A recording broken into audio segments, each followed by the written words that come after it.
Hello everyone, and welcome to one of the most important videos in the whole entire course. Today we cover the present tense or present simple, and in Italian is il tempo presente semplice. Now basically we've seen that in Italian you have three types of verbs: the are type verbs, ere type verbs, and ire type verbs. And I told you already, guys, go and watch the introduction to verbs if you don't know this.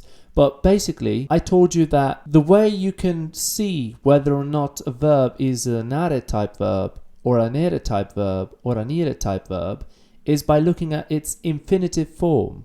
Here we have examples of the infinitive form in Italian. The infinitive form in English is like to live. Let's have a look at these examples. Cantare, fumare. The first verb means to sing. The second one means to smoke. Now, you should add all of these examples in your dictionary. And basically, the first one and the second one, they both end in are. So when you look up a word in the dictionary, you always look for the singular masculine case. And in this case, when you're looking for a verb, you always look for the infinitive form. So this is the way that you will find the verbs in a dictionary. And when you see they end in are, it means that they are are type verbs. If they end in ire type verbs, ere type verbs. Now this verb, partire, means to leave. Vedere means to see.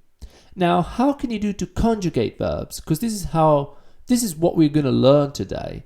How can you do to conjugate a verb? So let's say that you want to say she sings, okay?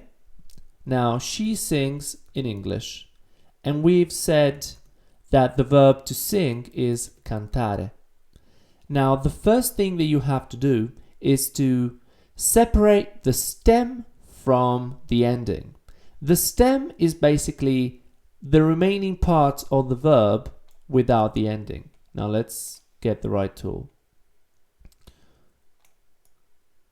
Here we go.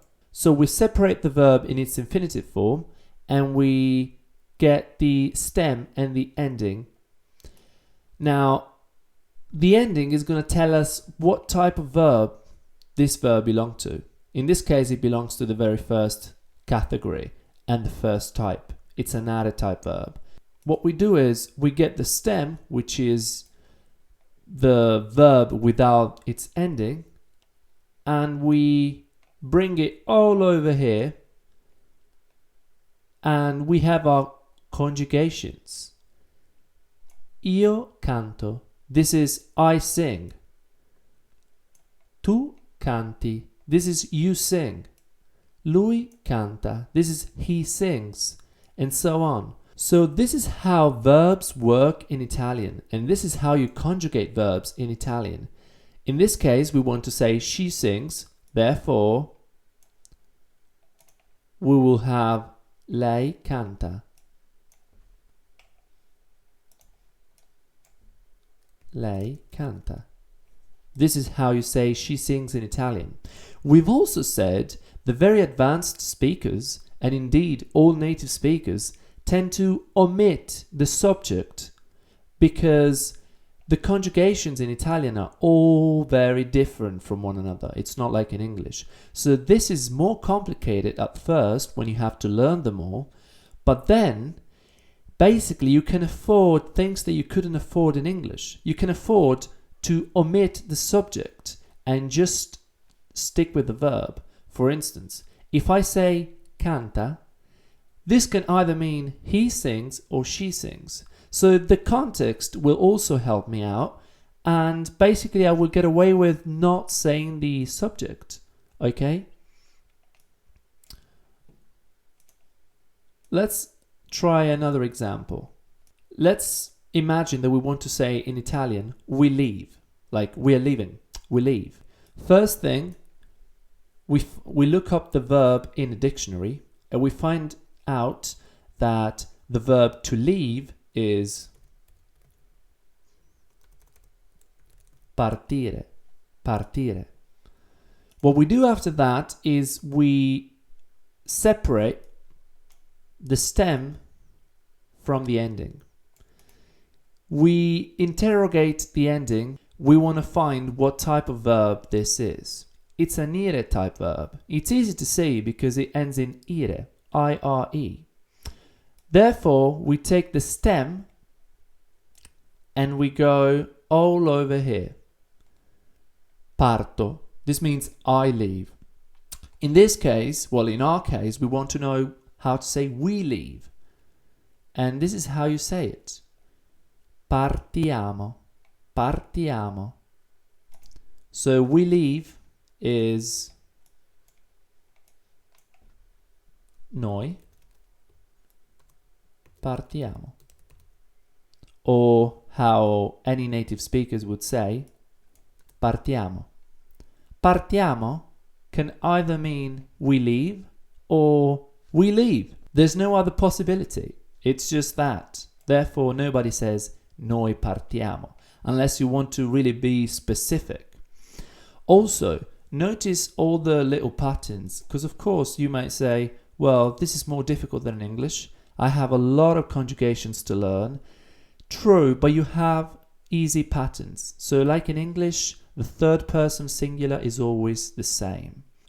And even across different verb types, you have many conjugations that are pretty much the same or very similar. Okay? For instance, the first person singular, second person singular, first person plural are exactly the same across all the conjugations. Okay, now let's have a look at a last example. Sometimes in Italian, in real life situations, you will find that people say, okay, let's see. But instead of saying, let's see, people say, we see, we see. And how do we say we see in Italian? Now, pause the video if you have to. Now, you can find this information by yourself. Basically, you look up the verb and you find out that vedere is the verb you're looking for. You separate the stem from the ending. You look at the ending, understand what kind of verb you are dealing with. We are dealing with an ere verb. Therefore, we take the stem and we bring it all over here. Vediamo. Vediamo. Okay, so vediamo means let's see. Let's see what happens, okay? For instance, you could say to me, I think she's going to be famous, and I can say, vediamo. It means, well, I don't know, let's see. So today we've learned the present simple in Italian for all the conjugations. And of course, these are the personal pronouns, the subject personal pronouns. I hope this video has been helpful. If you liked it, please don't forget to hit the like button.